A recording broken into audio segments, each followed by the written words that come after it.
Hello guys, আপনারা সবাই কেমন আছেন? আশা করি সবাই ভালো আছেন।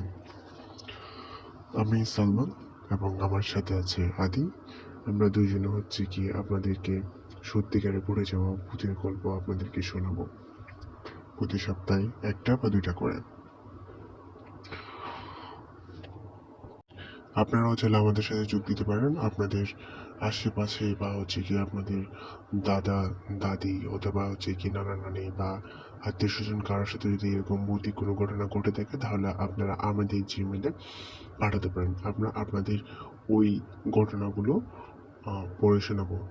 কিন্তু একটা জিনিস মাথায় রাখতে হবে যে সেটা হচ্ছে ঘটনাগুলো যেন সত্যি হয়, এগুলো যেন মন করা না হয়। কারণ আমরা হ্যাঁ, যেটা বলতেছিলাম, আপনারা ঘটনাগুলো পাঠানোর ক্ষেত্রে হচ্ছে একটি জিনিস খেয়াল রাখবেন, এগুলো যেন সত্যিকারের ঘটে যাওয়া ঘটনা হয়। আমরা দুজন চেষ্টা করবো আপনাদের সত্যিকারের ঘটনা থ্রো করার জন্য, আপনাদের সাথে শেয়ার করার জন্য। তো আমরা হয়তো আজকে একটা আপনাদের মানে গল্প না, ঘটনাই এটা গল্প আকারে আপনাদেরকে শোনাবো যেন আপনারা মজাও পান এবং একটু ভীতি সংকুত হয়।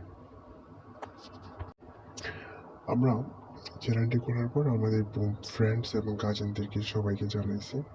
তো ওরা আমাদেরকে কয়েকটা ঘটনা পাঠিয়েছে ওদের আশেপাশে ঘটে যাওয়া।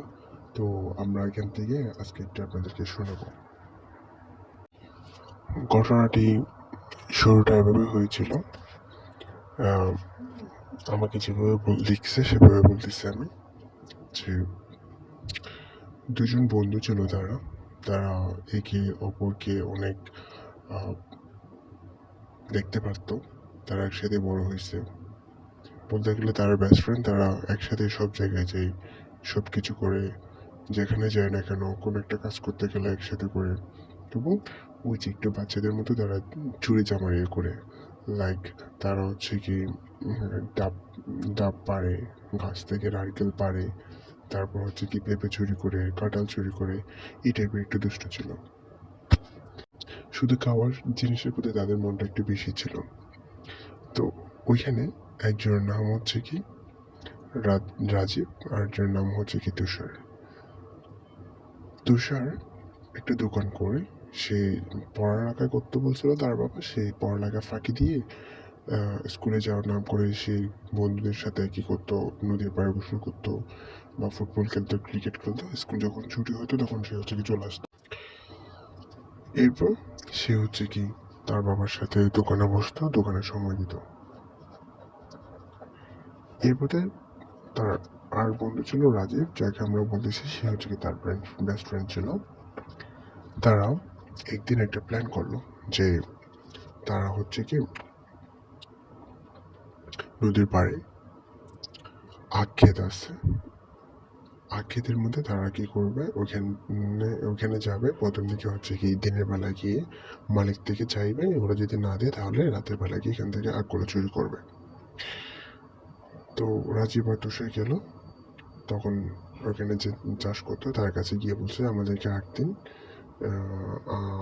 আমাদের আখ খেতে ইচ্ছে করতেছে। তো সে তাদেরকে বলছে আখ খেতে হলে টাকা দিতে হবে, টাকা ছাড়া তোমরা এটা পাবে না। ও বলছে আমাদের কাছে টাকা নাই, আমাদেরকে দিলে দিন, না হলে আমরা সবগুলো নিয়ে যাবো। তো ওই চাষাটা হচ্ছে কি তাদেরকে বলে ঠিক আছে দেখি তোমরা কীভাবে নিয়ে যাও, এটা বলে তাদেরকে এখান থেকে তাড়িয়ে দেয়। এরপর আসছে যে তুষার এবং রাজীব দুজনে হচ্ছে কি তুষারের যে দোকান ছিল ওই দোকানে গিয়ে তারা প্রতিজ্ঞাবদ্ধ হয় যে আমরা যেভাবে হোক ওইখান থেকে আখ চিনিয়ে আনবোই আনবো। তো তারা দুজনে হচ্ছে কি একটা প্ল্যান করে যে আমরা কি করব, সবাই যখন বাসায় ঘুমিয়ে পড়বে তখন আমরা 12টা-1টার দিকে নদীর পাড়ে গিয়ে সেখান থেকে হচ্ছে কি আমরা আখগুলো করে নিয়ে আসবো। যেমন কথা তেমন কাজ। তারপর হচ্ছে কি তুষার তার বাসায় চলে গেল, রাজীব তার বাসায় চলে গেছে।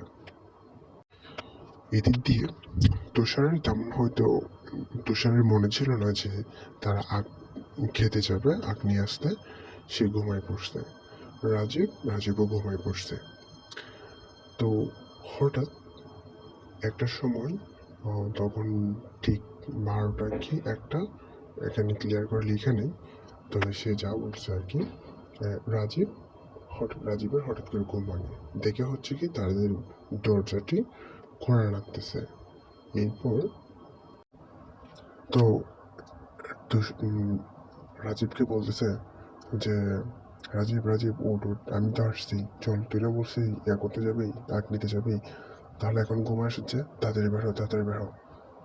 তারপর হচ্ছে কি তুষার বললো আচ্ছা, তুষার না, রাজীব বললো যে আচ্ছা ঠিক আছে, দাঁড়া দাঁড়া, আমি আসতেছি আসতেছি, এরকম বলে বলতে হচ্ছে কি যে বেশি দরজায় ধাক্কা দিস না, বাবা ঘুম থেকে উঠে যাবে, তখন আর যেতে পারবে না। তারপর হচ্ছে কি তুষার তাড়াতাড়ি করে বের হয়েছে, তুষার বলতেছে রাজীব রাজীব তাড়াতাড়ি করে বের হয়েছে। তাড়াতাড়ি করে বের হওয়ার পরে তুষার বলতেছে কি রে, তুই কি ভুলে গেছিস যে আজকে না বলছিলি এখানে যাবি? বলছে হ্যাঁ আমার মনে ছিল, আমি হঠাৎ ঘুমিয়ে পড়ছিলাম যে। তো বলছে ঠিক আছে চল বন্ধু যাই। তো বলছে হ্যাঁ ঠিক আছে চল। তারপর হচ্ছে তারা কথা বলতেছে, একটু আগে পিছে হয়ে হাঁটতেছে, বারবার তুষার হচ্ছে কি আগে পিছনে হাঁটতেছে রাজীবের। তারপর হঠাৎ করে রাজীবের মনে হলো কি তুষারের কোনটা চেঞ্জ হয়ে গেছে কেন। রাজীব বলতেছে কি রে তুষার, তোর মানে গলা ভেঙে গেছে কেন, এভাবে কেন কথা বলছিস, তুই তো মানে ওই সন্ধ্যাবেলা তো ঠিক ছিলে। এবার তুষার বলতেছে না রে বন্ধু, আমার হচ্ছে কি একটু ঠান্ডা লেগে গেছে হঠাৎ করে, এই জন্য আমার কণ্ঠটা চেঞ্জ হয়ে গেছে। কিন্তু রাজীব তখনও বুঝতে পারছে না তার সাথে কী করতে হচ্ছে। এরপর হচ্ছে কি রাজীব হাঁটতেছে হাঁটতেছে, সে অনেক দূর হাঁটলো। হাঁটার পর হচ্ছে কি প্রায় তারা কাছাকাছি আসছিল। এরপর দিক দিয়ে তুষার হঠাৎ করে রাজীবকে বলতেছে যে রাজীব তুই সামনে হাঁট, আমি আসতেছি, আমার একটু হিসু আসছে, আমি একটা হিসু করে আসবো। এরপরে রাজীব হাঁটতেছে, তার সন্দেহ হলো যে কিরে তুষার তো এমন করে না, সে যেখানে যে আমাকে নিয়ে যায়, যেখানে যাই করে আমাকে করে, আমার আমার হিসু না আসলেও সে বলে যে আমার সাথে হিসু কর, এই টাইপের কথা বলে। তো ও এমন করতেছে কেন, ও আমাকে আগে আগে পিছিয়ে হাঁটতে বলতেছে কেন। তখন সে হঠাৎ বুঝতে পারলো যে না, এ তো মনে হয় তুষার না। এই তারপর হচ্ছে কি তার মানে মনে ভয় আসতে শুরু করলো। সে পিছন দিকে তাকায় দেখি কিনে উনি হিসু করতেছে, দেখুন নেই। তারপর হচ্ছে কি হুট করে তার মাথাটা একটু ভারী হয়ে গেল। সে কিছু বুঝে ওঠার না, মানে বুঝে ওঠার আগেই দেখতেছে হচ্ছে কি তুষারের কোনো ছায়া নেই। পিছন দিকে তাকায় একটু পর, আবার যখন পিছন দিকে তাকায় দেখছে, তখন দেখতেছে একটা কোড়াল নিয়ে তাকে মারতে আসতেছে। তখন সে বলতেছে কি রে, আমাকে মারতেছিস কেন। তখন তুষার কোনো কথা বলতেছে না, ওই দূর থেকে দূরে দূরে আসতেছে, সে অনেক বড় হয়ে গেছে। এরপরে হঠাৎ করে সে কি করলো, সে আর কোনো কিছু উপায় না পেয়ে সামনের দিকে দৌড়তে শুরু করছে। তো সামনের দিকে দৌড়তে শুরু করছে, ও তুষার ওকে দৌড়াচ্ছে। সামনে কিছু ছিল না, সে আবার হচ্ছে কি ডান দিকে রাস্তা দিয়ে দৌড়ে দৌড়ে দৌড়ে দৌড়ে অনেক দূরে চলে গেছে। সামনে একটা মসজিদ হয়েছে, সেখানে সে ওইখানে দৌড়ে গিয়ে মানে পড়ে অজ্ঞান হয়ে গেছে। এইটুকুই, সে আর কিচ্ছু বলতে পারে না। তারপর হচ্ছে কি যখন ফজরের সময় হয়েছে, তখন হচ্ছে কি মসজিদ উঠছে, দেখছে হচ্ছে কি একটা লোক ওইখানে পড়ে আছে। তারপর হচ্ছে কি ওই আজান শেষ করে পরে সেখানে আসছে, এসে দেখতেছে একটা ছেলে। তো এলাকার লোকজন তাকে চিনে, যেহেতু তখন সে তার বাসায় খবর দিছে। এরপর সে আসছে, আসার পরে হচ্ছে কি আমার বাসা থেকে লোক আসছে, বাসা থেকে লোক আসার পর তাকে নিয়ে গেছে। তখনও তার হুঁশ আসে নাই। এরপর বাসা যাওয়ার পর তার হুঁশ আসছে। তারপর বলতেছে এই তুই এখানে কেন গেছিস, বাসা থেকে কখন বেরছিস। সে কিছুই বলতে পারে না। পরে দিকে বললো যে হচ্ছে কি আমাকে তো তুষার ডাকছিল, আমি তুষারের সাথে গেছিলাম, এরপরে কি হয়েছে আমি জানি না। তারপর সবাই তুষারের বাসায় গেছে যে যে তুষার তুই ওকে ডাকছিলি রাতে, এরপর তার সাথে কি হয়েছিল কিছু জানোস। বলছো কই, আমি তো সারা রাত বাসায় ঘুমাইছিলাম, আমার আমার আমি তো ওকে ডাকতেই যাইনি, তোরা নাকি বলে এখানে যাবে বলছিলে, আমাকে রাজীব বললো। তো বলছেন হ্যাঁ বলছিলাম, কিন্তু আমি তো বাসায় এসে ঘুমা গেছিলাম, আমি তো ওকে ডাকতেও যাইনি। তো তাহলে ও গেছে কার সাথে। তো এটাই ছিল, তো গেছে কার সাথে সেটা তো আপনারা বুঝতেই পারছেন। বিষয়টা আরও ভয়ঙ্কর কিছু। এরপরে দিক দিয়ে তাদের সাথে আরও অনেক ঘটনা, মানে অনেক কিছু হয়েছে। তুষার সেজে বা বন্ধু সেজে আসছিল আর কয়েকবার, পরে দিক দিয়ে তাদের সাথে আর একটু ভয়ঙ্কর কিছু ঘটছে, সেটা আমরা নেক্সট এপিসোডে বলবো। এইটুকু, আপনারা সবাই আমাদের জন্য দোয়া করবেন, আমরা যেন আপনাদেরকে ঘুরে যাওয়া সত্যি ঘটনাগুলো তুলে ধরতে পারি।